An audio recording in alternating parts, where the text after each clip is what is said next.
Bonjour à tous et bienvenue dans ce nouvel épisode de Plein Phare, le podcast business 100% breton. Nous sommes Mathilde et Yann, deux entrepreneurs brestois dont l'objectif est de mettre en lumière la Bretagne et son dynamisme économique. Améliorer la qualité de vie des patients atteints d'insuffisance respiratoire et notamment de BPCO, c'est la mission de Marie Pierrotet, fondatrice de Biosensi. Grâce à sa solution Boracare, un outil de télésurveillance et de prévention, elle permet aux pneumologues d'assurer un meilleur suivi de leurs patients. Déjà distribué dans plusieurs pays d'Europe, Marie ambitionne de proposer Boracare aux États-Unis où les besoins sont conséquents. Son prochain objectif ? Intégrer un algorithme de prédiction des crises dans son dispositif afin de prendre en charge le patient avant qu'une hospitalisation ne soit nécessaire. Une solution d'utilité publique quand on sait que la BPCO est la troisième cause de mortalité dans le monde, concerne 380 millions de patients et coûte 3,5 milliards d'euros par an en France. On vous souhaite une très bonne écoute.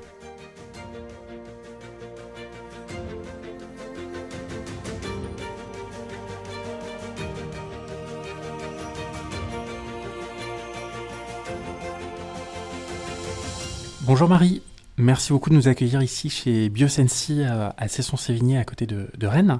Est-ce que tu peux commencer par te présenter et nous présenter Biosensi s'il te plaît ? Bonjour, donc je suis Marie Pierrotet, je suis cofondatrice avec Yann Le Guillou de Biosensi dont je suis présidente. Et est-ce que tu peux nous expliquer ce que c'est Biosensi ? Biosensi est une deep tech qui sécurise la prise en charge des patients à domicile avec des solutions numériques de médecine prédictive basées sur la mesure régulière et automatique des signes vitaux. Et qu'est-ce qui t'a amené à créer Biosensi ? Comment t'es venue l'idée ? Alors c'est une rencontre avec le frère jumeau de Yann Le Guillou, donc mon associé, qui est pneumologue et également président d'une association de patients insuffisants respiratoires. Et il a partagé avec nous les enjeux d'une pathologie en particulier, qui est la BPCO, la bronchopneumopathie chronique obstructive, en nous expliquant que c'est une maladie qui était assez méconnue, mal diagnostiquée encore malheureusement, et qu'il voyait ses patients au cabinet tous les 3 ou 6 mois, et que souvent c'était un peu trop tard. Et il regrettait le fait que malgré un environnement avec beaucoup d'objets connectés, etc., qu'il n'y ait pas de dispositifs médicaux qui puissent lui donner des informations sur l'état de santé de ses patients à domicile pour pouvoir anticiper les choses. Et c'est sur ce constat qu'on s'est dit qu'il y avait un besoin important et on a souhaité creuser le sujet et apporter cette solution, justement, ce dispositif médical pour répondre à ce premier enjeu et ce premier challenge qui est celui que adresse Biosensi. La BPCO, tu disais que c'était pas très connu. Est-ce que tu peux nous expliquer un petit peu plus ce que c'est, quels sont les symptômes, comment on le diagnostique ? Alors la BPCO, c'est peu connu, mais c'est la 3e cause de mortalité mondiale. Il y a plus de 350 millions de patients dans le monde, 3,5 millions en France. En fait, c'est une maladie donc chronique dont on ne guérit pas, qui est liée dans 80% des cas au tabac. Le reste du temps lié à des maladies professionnelles, des pollutions par des poussières, que ce soit les miniers, les agriculteurs, des boulangers, enfin voilà ce type de profil. Donc ça correspond, alors je ne suis pas médecin mais je vais le faire simplement, et ça correspond à une inflammation des bronches et une perte d'élasticité des alvéoles, donc ce qui fait que le patient tousse en symptômes et il a moins d'oxygène dans le sang. Ok. Du coup, pour répondre à ce besoin, vous avez créé la solution Boracare. Est-ce que tu peux nous expliquer en quoi ça consiste ? Oui, alors Boracare, c'est une solution de télésurveillance. Donc si on veut apporter une solution de médecine prédictive sur une pathologie, faire travailler des algorithmes d'intelligence artificielle, etc., évidemment, il faut des données. Donc on n'a pas trouvé le dispositif médical qui nous permet d'accéder aux données nécessaires pour faire de la prédiction de ces crises sur les patients BPCO. Donc on a développé Boracare, qui est un bracelet connecté qui mesure les signes vitaux du patient et qui les met à disposition sur notre plateforme pour le patient lui-même et pour les différents professionnels de santé. Donc ça peut être le pneumologue, une infirmière, un kiné, un cardiologue, un généraliste, etc. Il y a plusieurs types de maladies respiratoires. Pourquoi est-ce que tu t'es focalisé sur la BPCO ? Est-ce que c'est parce que justement il y a un marché, étant donné que c'est la 3e cause de mortalité mondiale ? C'est une niche, effectivement, en termes de marché. Il y a plein d'autres pathologies, mais c'est un enjeu majeur de santé publique. Et on a souhaité démarrer par cette pathologie parce qu'on pense que le bénéfice que l'on va apporter en prédisant les exacerbations va être énorme. Donc on commence par cette première pathologie, mais on est déjà aujourd'hui en train de travailler sur d'autres pathologies que la BPCO, on peut parler de la fibrose, on a suivi également des patients Covid, et on a aussi d'autres projets derrière ça. C'est vraiment la première étape. Ok. En quoi Boracare permet d'améliorer la qualité de vie des patients? C'est quoi les avantages concrètement du bracelet? Alors les avantages, ils ne sont pas liés au bracelet. Là, je vais vous contredire, parce que le bracelet est un simple outil qui permet de mesurer les signes vitaux du patient. L'avantage, il est justement de mettre à disposition ces données de patients auprès de pneumologues. Et en fait, un des pneumologues me racontait il n'y a pas très longtemps qu'il avait l'impression, avant, quand il voyait des patients en consultation, d'avoir des photos. Là, il a une vidéo. Et ça lui permet de beaucoup mieux comprendre ce qui se passe dans la vie du patient, de voir les jours où il y a eu des difficultés qu'il ne voit pas forcément en consultation, et d'adapter la prise en charge, de mieux comprendre la pathologie du patient, et du coup d'adapter le soin adéquat. Ça, c'est déjà la solution de télésurveillance. Elle permet ça. Elle permet aussi d'identifier parfois d'autres pathologies qui n'avaient pas été vues. Ça peut être, certains on détecte de l'apnée du sommeil, d'autres sont renvoyés chez un cardiologue parce que le pneumologue a vu quelque chose d'un peu anormal. Et puis surtout, ça permet de voir des évolutions de la santé du patient au long cours et d'anticiper ces dégradations, et éventuellement d'aller un peu plus vite et de manière plus précise en fait sur le soin.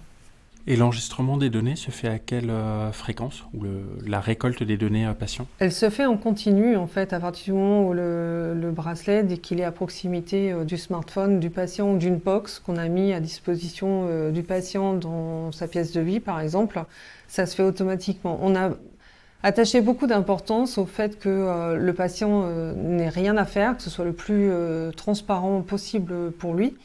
La moyenne d'âge des patients BPCO est pas très jeune. On n'a pas toujours affaire à des gens qui sont à l'aise avec le digital. Parfois, ils n'ont pas de smartphone. Donc en fait, la seule chose qu'on demande aux patients, c'est de porter le bracelet, de le recharger tous les 5 jours, de l'oublier. Et c'est après la technologie qui se charge du reste. Et justement, est-ce qu'ils l'oublient vraiment? Est-ce qu'ils ne trouvent pas ça un peu trop intrusif, au moins au début? Il y a des patients qui refusent de le mettre, il y en a quelques-uns déjà, et en règle générale, le refus est plutôt dès le départ, où ils disent « moi je ne veux pas avoir de télésurveillance », donc c'est non. C'est assez rare en fait. Et globalement, ça leur apporte aussi un sentiment de réassurance, parce qu'ils savent qu'ils ne sont pas lâchés un peu tout seuls dans la nature, qu'il y a un professionnel de santé qui regarde leurs données. Globalement, sur les patients qu'on suit, on a un taux d'observance de 88%. Ça veut dire que sur des mois, ils le portent 88% du temps, y compris la nuit. Donc en fait, les résultats d'observance sont plutôt très bons. Il a un bracelet en textile, il fait moins de 20 grammes, il est léger. Donc l'idée, c'était de le concevoir pour que le patient l'oublie, en fait, et qu'il dorme et qu'il le porte, et c'est tout. Est-ce que tu peux nous expliquer comment fonctionne la plateforme de télésurveillance? Tu disais qu'il y avait un lien avec le médecin ou le pneumologue? Oui, le bracelet mesure automatiquement le rythme cardiaque, le taux d'oxygène dans le sang, la fréquence respiratoire, puis mesure aussi l'activité du patient. Les données sont transmises par un lien Bluetooth qui est sécurisé sur le smartphone ou sur la box, comme je l'expliquais tout à l'heure.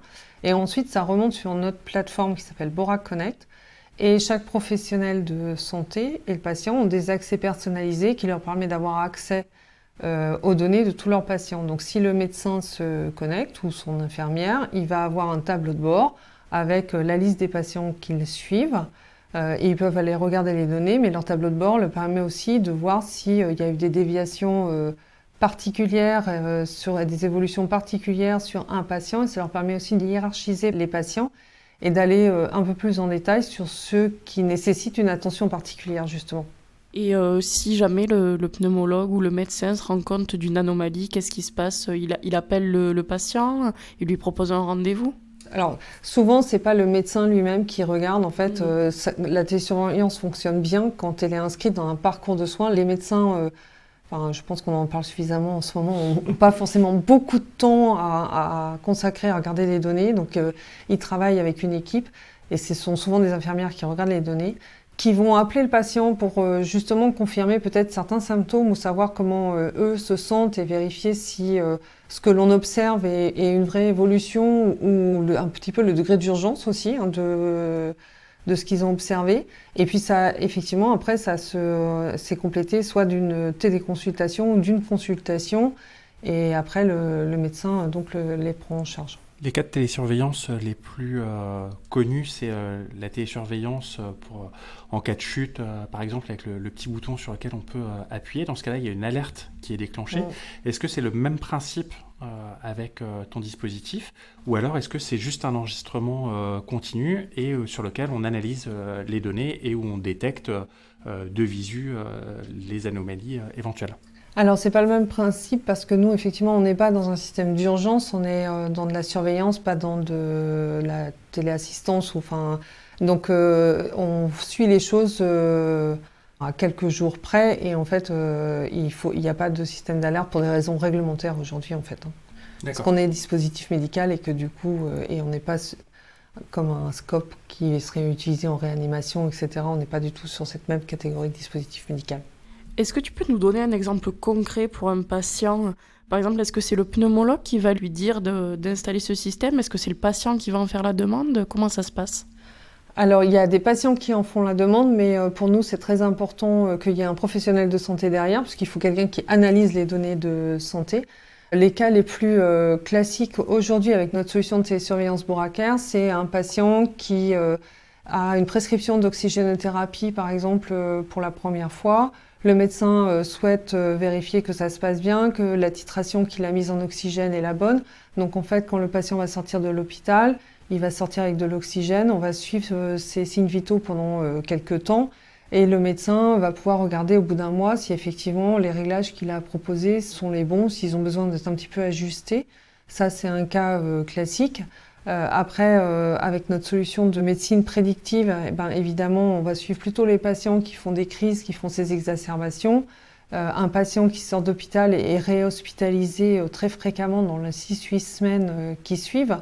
Donc, on va proposer à ce que ces patients, justement, soient suivis sur ces périodes-là pour anticiper et éviter qu'ils soient réhospitalisés ensuite. Du coup, tu as des partenariats avec les hôpitaux pour mettre en place les solutions ou... On travaille aujourd'hui avec pas loin de 200 médecins en France. Après, c'est des hôpitaux, des pneumologues libéraux, et on travaille également avec des plateformes de télésurveillance. C'est assez vaste en fait. Là, on a parlé beaucoup de la surveillance en temps réel et tu as abordé un autre sujet qui est la médecine prédictive. Alors, avant qu'on aborde ça un petit peu plus sous l'angle de Biosensi, est-ce que tu peux nous dire ce que c'est la médecine prédictive ? Ça, c'est une question... On commence déjà avec les questions vaches. Ouais, non, c'est pas une question vache. La médecine prédictive, on appelle ça la médecine des 4P et des 5P parfois. C'est vraiment pouvoir anticiper l'évolution de la santé du patient avant que celui-ci ne soit malade ou il n'en ressente les symptômes.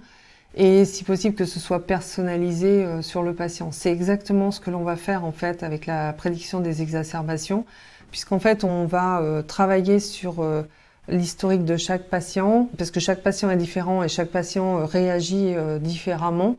Et donc nous, on détermine un petit peu une ligne de base du patient et on mesure son évolution par rapport à sa propre ligne de base. Donc c'est complètement personnalisé et tout l'intérêt est de le faire en amont, justement pour éviter qu'il soit trop mal. Et parce qu'on s'adresse à des pathologies chroniques, c'est souvent très compliqué, une fois qu'ils ont perdu un petit peu en qualité de vie, de revenir en arrière. Ouais. Donc c'est vraiment, tout l'enjeu, il est là en fait, c'est d'anticiper pour maintenir le meilleur niveau de qualité de vie possible pour ces patients et éviter les dégradations et le taux de mortalité qui est associé à ces crises qui est assez impressionnant. Tu parlais d'exacerbation tout à l'heure, c'est des crises, c'est ça, c'est des anomalies. Alors une exacerbation, c'est une dégradation forte de la santé du patient qui engendre, quand c'est une exacerbation sévère, qui engendre une hospitalisation. Et effectivement, le taux de mortalité 1 an après la première exacerbation sévère est de 26%, d'où l'intérêt justement d'anticiper, de les éviter, diminuer leur intensité et diminuer la durée d'hospitalisation pour essayer de faire évoluer ce chiffre de 26% et de le faire diminuer. Parce que j'imagine que la durée d'hospitalisation influe aussi derrière sur l'espérance de vie du patient ou sur sa qualité de vie future. La durée d'hospitalisation est souvent un peu synonyme de l'intensité de la crise. Et effectivement, alors il y a un enjeu un peu direct sur la santé du patient et puis aussi sur le coût pour l'assurance maladie. Les données de santé sont particulièrement sensibles. Comment est-ce que vous gérez cela chez Biosensi ? Alors, les données de santé sont très sensibles. En fait, dès la création de notre plateforme, c'est quelque chose auquel on a été sensible et auquel on a apporté beaucoup d'attention. Donc la plateforme, by design, dès le départ, en fait, a été conçue pour être sécurisée. Le gouvernement a mis en place, il y a l'Agence numérique en santé, qui a développé tout un référentiel pour justement aider les industriels à protéger les données de santé et à les rendre interopérables malgré tout, parce qu'effectivement, on ne peut pas chacun avoir notre plateforme sans se connecter les uns les autres. Donc nous sommes en train de nous rendre conformes à ce référentiel qui n'est même pas encore ouvert encore. Donc on fait partie des quelques dizaines d'entreprises qui seront dans les premières à respecter ce cahier des charges et pour nous ça nous semble effectivement un indispensable et c'est pour ça qu'on y va avec plaisir. En termes de données de santé, justement, on parle beaucoup des piratages des hôpitaux. Est-ce que, à ta connaissance, les entreprises qui travaillent dans le domaine médical, donc les startups, sont aussi victimes de ces piratages ? Oui, évidemment, on y est tous, en fait, comme toute entreprise, dans la santé ou pas. Et donc, il faut qu'on se protège.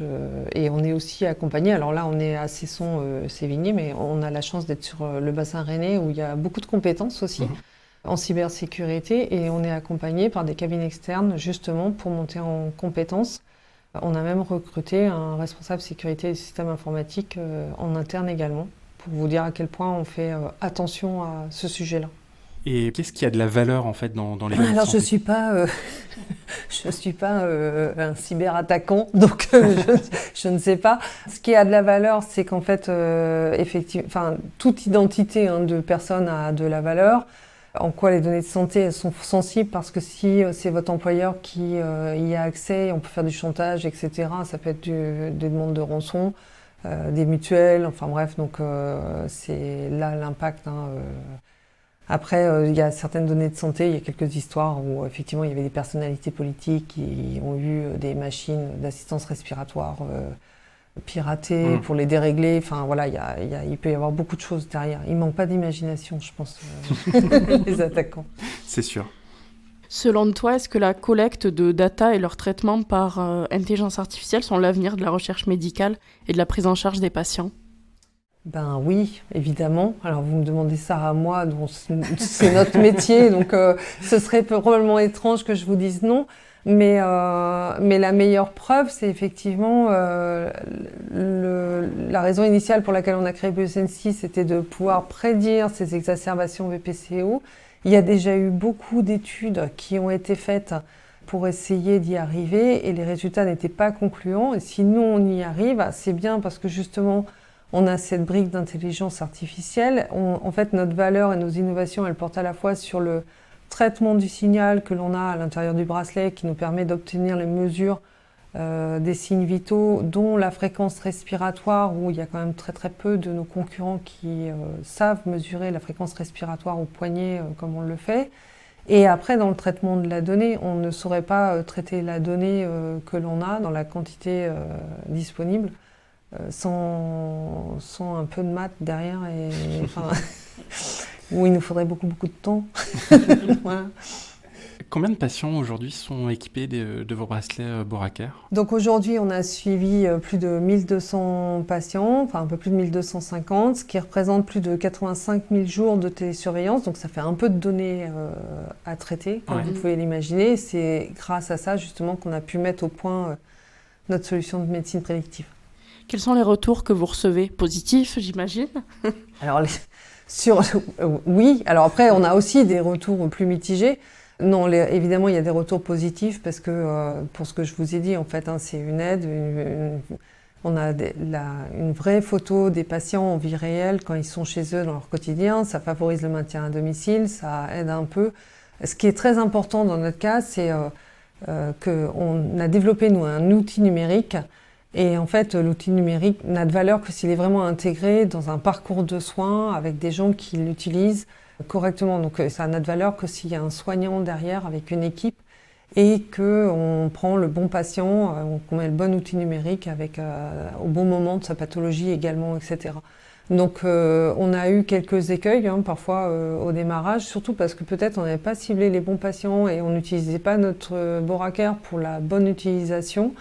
Maintenant, je pense qu'on a une meilleure connaissance et on a eu aussi beaucoup de retours de nos utilisateurs, donc professionnels de santé et patients, et on a les idées probablement plus claires. Et maintenant, et en particulier parce qu'on va aussi apporter cette brique prédictive, les choses sont beaucoup plus positives et les retours sont globalement plutôt très bons. Et les pneumologues ont quel avis là-dessus ? Est-ce que ça facilite la prise en charge de leurs patients ?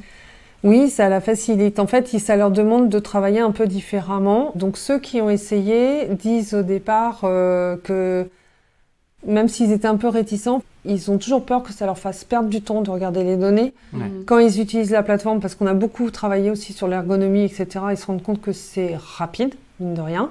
Et donc quand ils ont commencé, ils disent que la télésurveillance leur permet d'être plutôt plus proches de leurs patients, même s'ils sont à distance, parce qu'ils apprennent beaucoup plus de choses sur le patient.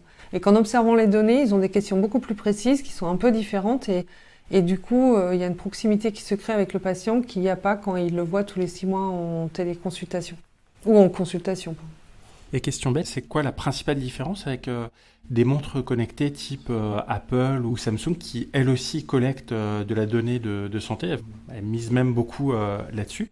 Est-ce que c'est l'intégration dans le parcours de soins dont tu parlais tout à l'heure ou est-ce que ça réside dans la technologie ? Alors, il y a une partie techno et une partie parcours. Sur la partie techno, alors nous, on est loin de l'Apple Watch puisque en fait, on est un simple bracelet et ça fait pas téléphone, ça fait rien de tout ça. En fait, on a un dispositif médical. Ce que ça veut dire pour un bracelet connecté d'être un dispositif médical, c'est que nous, on garantit la fiabilité des données.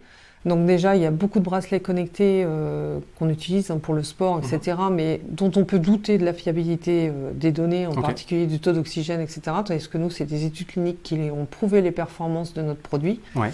Et notre différenciation porte également sur je l'ai évoqué tout à l'heure, sur notre capacité à mesurer la fréquence respiratoire.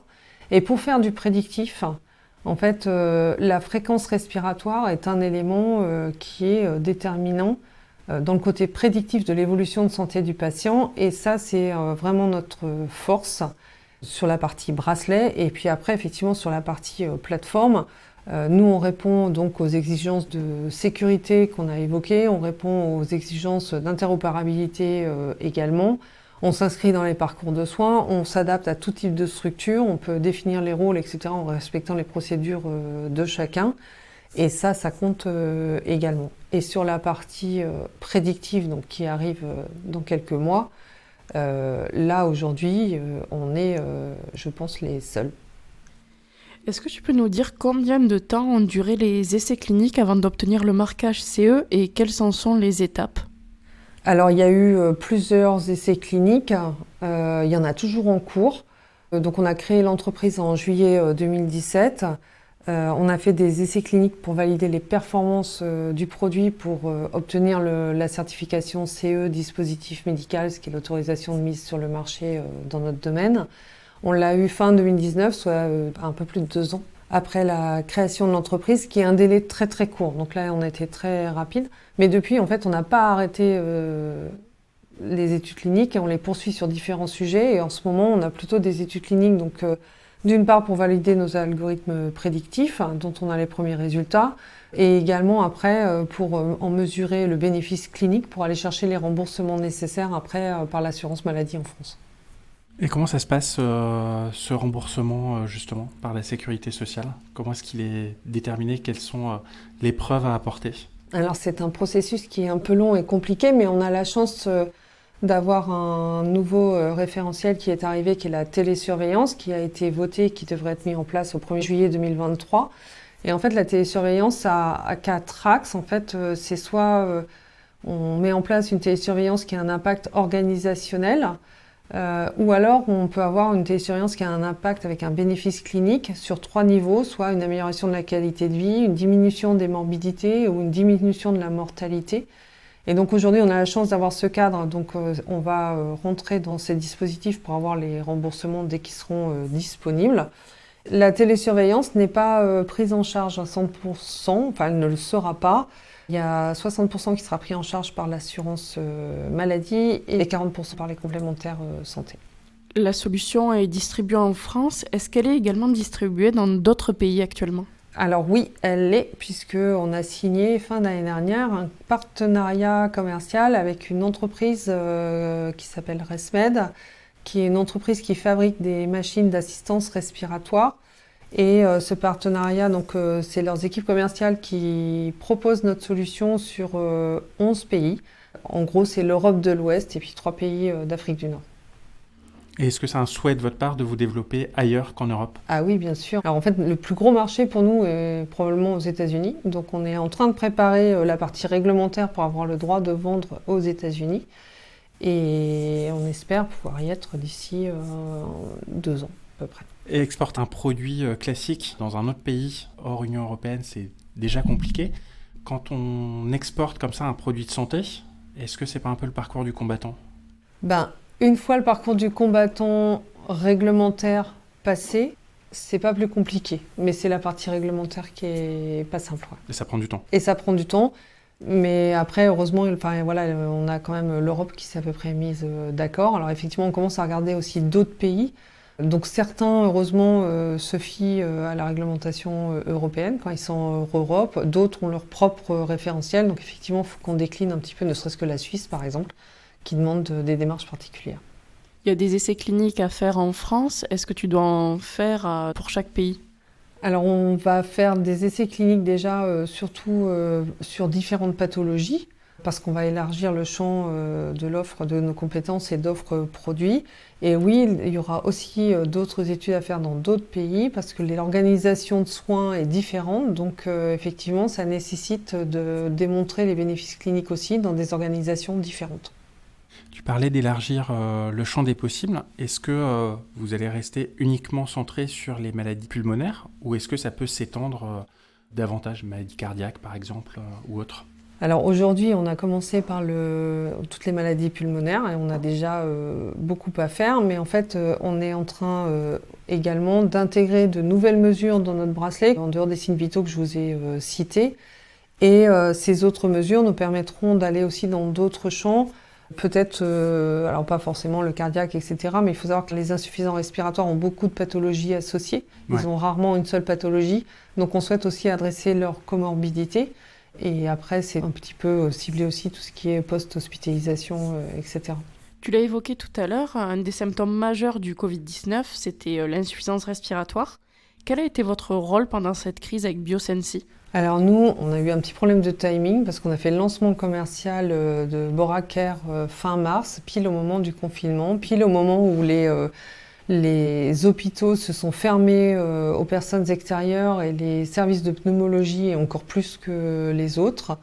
Donc ça a compliqué quand même et un peu mis complètement par terre notre stratégie marketing et commerciale.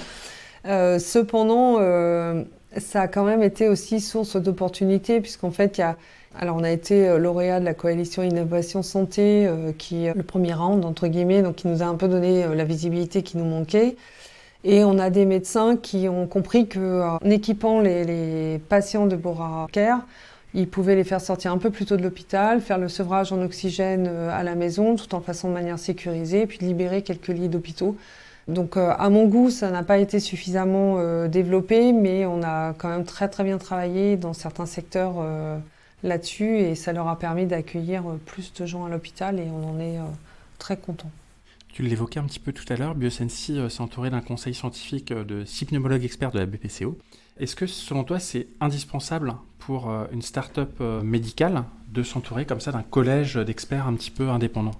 Oui, la réponse est clairement oui. C'est non seulement indispensable parce qu'en fait, on n'est pas médecin. C'est important à la fois pour avoir une meilleure compréhension clinique du sujet, pour être sûr de que notre solution puisse s'intégrer et leur soit utile dans la prise en charge des patients. Donc c'est vraiment indispensable sur ces deux aspects-là.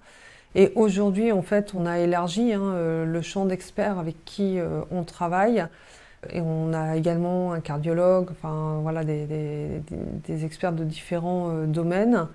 Et on vient même de recruter un médecin en interne, en fait, pour nous accompagner, parce que c'est une compétence qu'on n'a pas aujourd'hui en interne, qu'on a compensée justement avec beaucoup de collaboration de la part des médecins et très très bons experts. Mais effectivement, même au quotidien, en fait, on a besoin de médecins tout le temps. Ouais. Et on n'imagine pas développer une solution sans que ce soit à côté des médecins, en fait. Cet accompagnement, comment il se traduit? Est-ce qu'ils vous font des retours sur ce qui pourrait leur être utile? Ils vous donnent des conseils, etc. Ou alors est-ce qu'ils font tester directement la solution à leurs patients et ils vous font les retours en direct de l'utilisation? C'est varié et ça dépend vraiment un petit peu des profils des médecins. On en a des universitaires qui sont très pointus d'un point de vue scientifique, qui nous aident à définir les protocoles de nos études cliniques, etc. On en a qui sont plus opérationnels, qui utilisent Boracare, qui nous donnent des retours de voilà ce que moi ça m'apporte, comment ça marche, j'ai vu tel patient, c'est ce qu'il m'a dit, il est content, il n'est pas content. Donc c'est pour ça qu'on a des professeurs de pneumologie qui sont dans des CHU, on a des pneumologues libéraux, on en a qui sont dans des CH, et c'est important d'avoir cette palette-là, justement, pour avoir les différents retours de la différente manière d'exercer. Ouais, j'imagine. Vous avez réalisé plusieurs levées de fonds importantes. En quoi étaient-elles nécessaires pour l'évolution de Biosensi ? Quand on développe un dispositif médical, il faut déjà beaucoup de développement avant de pouvoir être sur le marché, donc avant de faire du chiffre d'affaires. Donc il faut des fonds. Voilà, donc on en a fait très tôt. Et maintenant, on fait un peu de chiffre d'affaires, mais on a tellement de choses encore à développer et d'études cliniques pour démontrer les bénéfices de ce qu'on développe, qu'elles sont encore et toujours nécessaires. Et également aussi pour financer, je vous ai parlé d'aller sur le marché aux USA, il faut financer cette partie réglementaire, il faut financer les ressources commerciales, etc. Quels sont les next steps pour Biosensi et les objectifs, les prochains objectifs à atteindre? Tu parlais des États-Unis, mais j'imagine qu'il y en a d'autres. En fait, on est un peu à un tournant chez Biosensi, puisque on a levé les verrous technologiques de la prédiction des exacerbations, enfin, et on est très fiers de cette partie. Donc, on va aller chercher un remboursement pour la partie prédictive. On va pouvoir bénéficier de la télésurveillance en France, qui va être un accélérateur de croissance également pour nous.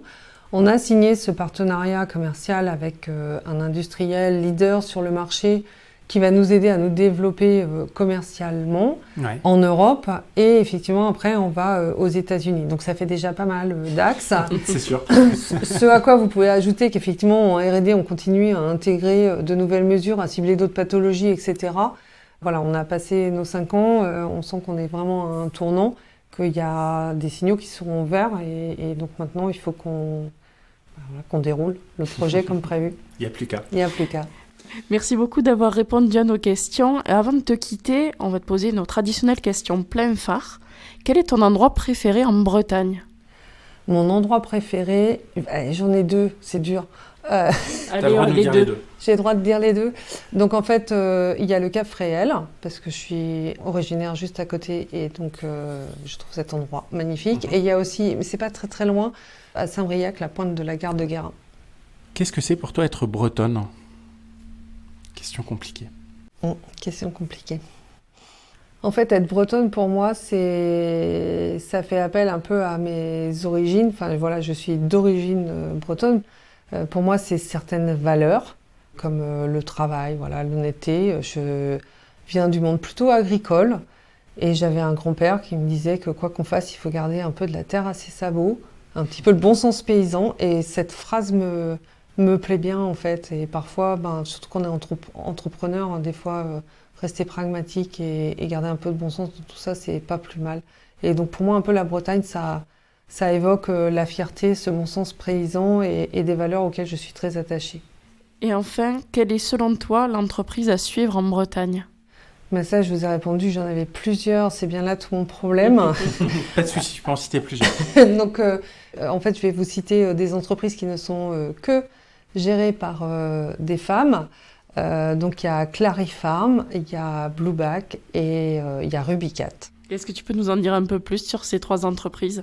Clarifarm, on connaît un peu puisqu'on a interviewé Clarisse il n'y a pas très longtemps, mais est-ce que tu peux nous parler des 2 autres ? Alors, Blueback est une entreprise qui a un dispositif pour aider les kinés à... Alors, je ne suis pas spécialiste de leurs produits, mais à mieux vérifier que les mouvements, etc. sont les bons. C'est un dispositif médical et ils sont voisins, donc voilà, c'est pour ça que j'ai une petite pensée pour eux. Et Cathy, elle est une des rares femmes entrepreneurs dans le domaine numérique, dans la cyber, etc., et dans la protection des données. Donc voilà, je voulais profiter pour les citer. Merci beaucoup Marie d'avoir participé à cet épisode de Plein Phare. Est-ce que tu peux redonner l'adresse du site de Biosensi, s'il te plaît ? Tout simple, c'est biosensi.com. Super. Et est-ce que si certains auditeurs sont intéressés pour continuer un petit peu la discussion avec toi, tu es disponible sur certains réseaux sociaux ? Je suis disponible sur les réseaux classiques et en particulier LinkedIn, voilà, et Twitter. Super, on remettra les liens dans les notes du podcast. Merci beaucoup Marie. Merci beaucoup. Merci. Merci à Marie Pierrotet de nous avoir expliqué les bienfaits de sa solution Boracare à diffuser largement. Nous espérons que cet épisode vous a plu également. Si vous souhaitez continuer cet échange avec Marie, vous pouvez retrouver les liens de son site et ses réseaux sociaux dans les notes du podcast. Merci à vous pour votre écoute. On se retrouve d'ici 15 jours pour un nouvel épisode. En attendant, retrouvez-nous sur nos réseaux sociaux, Instagram, LinkedIn et Facebook, ou sur notre site pleinphare-podcast.fr. N'oubliez pas de nous laisser un avis sur votre plateforme d'écoute favorite si l'épisode vous a plu. À très bientôt.